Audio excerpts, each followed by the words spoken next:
कर्म फल सबको मिलता है। एक बार एक व्यापारी ने नया नया काम शुरू किया। उसके लिए उसने एक लड़के को उस काम में रखा। वह लड़का अपने काम में बहुत कुशल था। व्यापारी ने सोचा कि लड़का इतना मेहनती है, मेहनत करता है, क्यों ना कमाई का 10वां हिस्सा इस लड़के को दे दिया करूं। इससे 10 बंद का पुण्य भी मिल जाएगा। वह लड़का पूरी ईमानदारी से काम करता था और व्यापारी ने रहने के लिए उसे अपना पुराना मकान दे दिया था।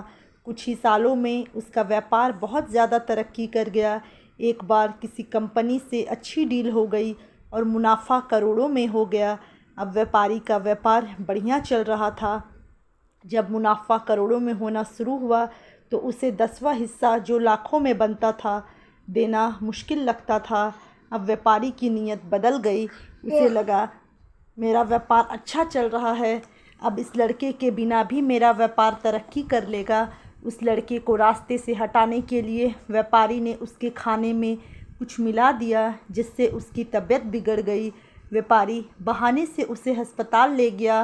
वहाँ उसने डॉक्टर के साथ मिलकर उसे जहर का इंजेक्शन लगवा दिया और लड़का मर गया। उस लड़के के आगे पीछे कोई भी पूछने वाला नहीं था। व्यापारी ने अपनी पत्नी को बोल दिया कि तबीयत ज़्यादा बिगड़ने के कारण उस लड़के की मौत हो गई। लड़के की मौत के 1 साल बाद उसके घर बेटा पैदा हुआ। उसके घर में बहुत खुशी मनाई गई। धीरे धीरे लड़का बड़ा होने लगा। 21 साल का होते ही उसकी शादी कर दी गई। शादी के अगले दिन ही लड़का बीमार हो गया। उसे ऐसा रोग लगा कि डॉक्टरों को भी समझ नहीं आता था कि उसकी बीमारी क्या है। उसका सारा पैसा धीरे धीरे ख़त्म होने लगा। लड़के की पत्नी को दिन रात ताने सुनने पड़ते कि इसके आने से ही लड़का बीमार हुआ है, इसकी किस्मत अच्छी नहीं है, ये मनहूस है। अब व्यापारी की सारी जमा पूंजी जायदाद लड़के की बीमारी के कारण ख़त्म हो गई थी। अब उसी पुराने टूटे फूटे मकान में आ गया जो कभी उस लड़के को रहने के लिए दिया था। लड़का एकदम मरने की कगार पर था। एक दिन जब व्यापारी की आंख लगी, उसे सपने में वही लड़का दिखाई दिया जिसे उसने कुछ साल पहले जहर का इंजेक्शन लगवाकर मार दिया था। सपने में उसने पूछा, सेठ जी, क्या आपने मुझे नहीं पहचाना? मैं ही आपका बेटा बनकर इस जन्म में आया हूँ। आपने मुझे 10वां हिस्सा देने की बजाय मरवाना सही समझा। अब उस 10वें हिस्से का कई गुना आपको मेरी बीमारी पर लगाना पड़ा। व्यापारी कहता है कि मैंने तो तुम्हें मरवाया तो तुमने अपने उस कर्म का फल भोग रहा हूँ। उस लड़की की क्या गलती है? उसने क्यों शादी के एक दिन भी सुख का नहीं भोगा? लड़के ने कहा कि वो डॉक्टर जिसने मुझे जहर का इंजेक्शन दिया था, इस जन्म में वही मेरी पत्नी बनी है। मुझे इंजेक्शन लगाने के अगले दिन ही उसकी मौत हो गई थी। एक डॉक्टर का कर्म होता है अपनी दवाई से किसी की जान बचाना, ना कि उसकी जान लेना।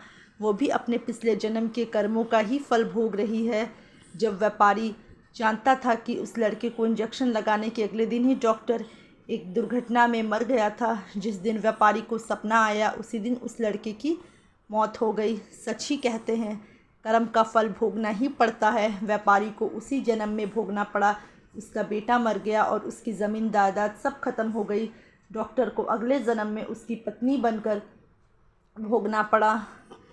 तो दोस्तों, इसीलिए ये कहानी हमें यही सीख देती है कि हमें हमेशा अच्छा कर्म करना चाहिए, क्योंकि कर्म का भोग इस जन्म में चाहे अगले जन्म में हमें भोगना ही पड़ता है। इसलिए अच्छा कर्म कीजिए, खुश रहिए, दूसरों को खुशियाँ बांटिए। तो अगर आप लोग को ये छोटी सी कहानी अच्छी लगी होगी तो प्लीज़ वीडियो को लाइक ज़रूर करें, और अगर चैनल पर नए हो तो मेरे चैनल को सब्सक्राइब करना ना भूलें। इसी तरह की अच्छी अच्छी पारिवारिक, फैमिली और हिंदी कहानियों के साथ मैं आप लोग की दोस्त आप लोग से मिलती रहूँगी। चलिए मिलते हैं नेक्स्ट कहानी पर। धन्यवाद।